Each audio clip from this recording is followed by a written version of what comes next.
عبد الرحمن ابن ملجم مرادی کون تھا؟ کیا ابن ملجم پہلے امام علی علیہ السلام سے محبت کرتا تھا؟ اور کیا وجہ بنی کہ ابن ملجم امام علی علیہ السلام کا قاتل بن گیا؟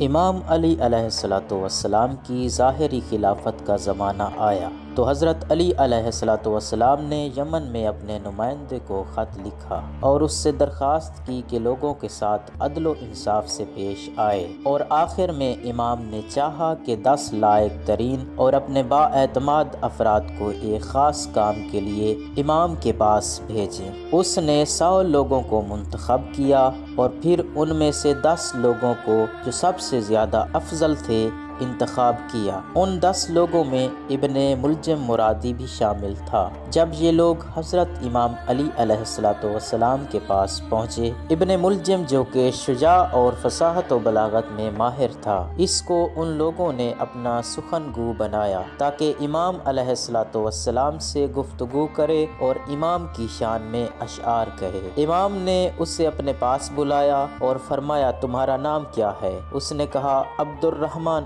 امام نے فرمایا، تمہارے باپ کا نام کیا ہے؟ اس نے کہا، ملجم۔ امام نے فرمایا، کس قبیلے سے ہو؟ اس نے جواب دیا، مرادی قبیلے سے ہوں۔ پھر امام نے 3 مرتبہ اس سے مخاطب ہو کر فرمایا، کیا تم مرادی ہو؟ ابن ملجم نے کہا، ہاں میں مرادی ہوں۔ اس وقت امام نے فرمایا، انا للہ و انا الیہ راجعون۔ پھر امام نے اس سے سوال کیا، کیا تمہاری دایا یہودی عورت تھی؟ ابن ملجم نے جواب دیا، جی ہاں، جو عورت مجھے دودھ پلاتی تھی ایک یہودی عورت تھی۔ امام نے فرمایا، جب تم روتے تھے تو تمہاری دایا کہتی تھی، اے قاتل شتر صالح سے بدتر۔ ابن ملجم نے کہا، جی ہاں ایسا ہی تھا۔ امام خاموش ہو گئے۔ جب ابن ملجم نے وجہ پوچھی تو امام نے فرمایا، تم میرے قاتل ہو۔ ابن ملجم کو اس بات سے تعجب ہوا اور سوچ رہا تھا کہ میں تو امام سے محبت کرنے والا ہوں۔ ابن ملجم نے اپنا سر پیٹ لیا اور عرض کرنے لگا،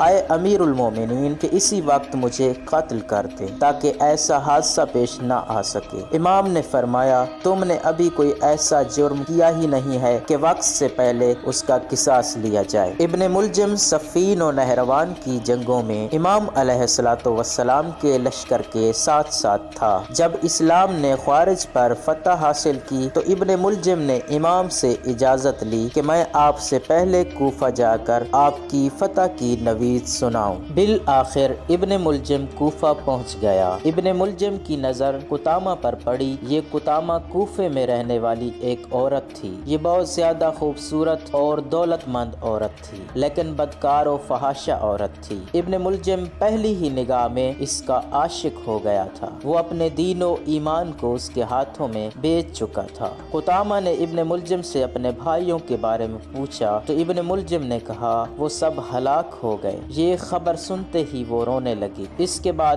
قطامہ دوسرے کمرے میں گئی اور اپنے آپ کو آرائش و زینت سے سنوارا اور واپس آئی۔ اس کو دیکھتے ہی ابن ملجم شہوت نفسانی میں اسیر ہو گیا اور شادی کی خواہش ظاہر کی۔ قطامہ نے کہا، اگر تم مجھ سے شادی کرنا چاہتے ہو تو میرا مہر بہت زیادہ ہے۔ ابن ملجم نے کہا، جتنا بھی ہوگا قبول ہے۔ قطامہ نے کہا، حضرت علی علیہ السلام کا قتل۔ ابن ملجم ایک دم لرز گیا اور کہا، فکر کروں گا۔ بالآخر ابن ملجم مان گیا۔ ابن ملجم جو مجنون و پاگل ہو گیا تھا، ابن ملجم نے کہا، ابھی جاتا ہوں اور امام علی علیہ السلام کو قتل کرتا ہوں۔ قطامہ نے کہا، اس طرح نہیں، بلکہ قتل کے لیے مقدمات ضروری ہیں۔ اس نے ابن ملجم کی تلوار لی اور 1000 درہم اسے تیز کرنے کے لیے دیے اور 1000 درہم اس کو تلوار زہر آلود کرنے کے دیے۔ بالآخر 19 ماہ رمضان کی رات یہ ملعون مسجد کوفہ میں امام کا انتظار کرتا رہا اور فجر کی نماز میں امام علی علیہ السلام کے سر اقدس پر اپنی تلوار سے وار کیا اور یوں امام علیہ السلام شہید ہوئے۔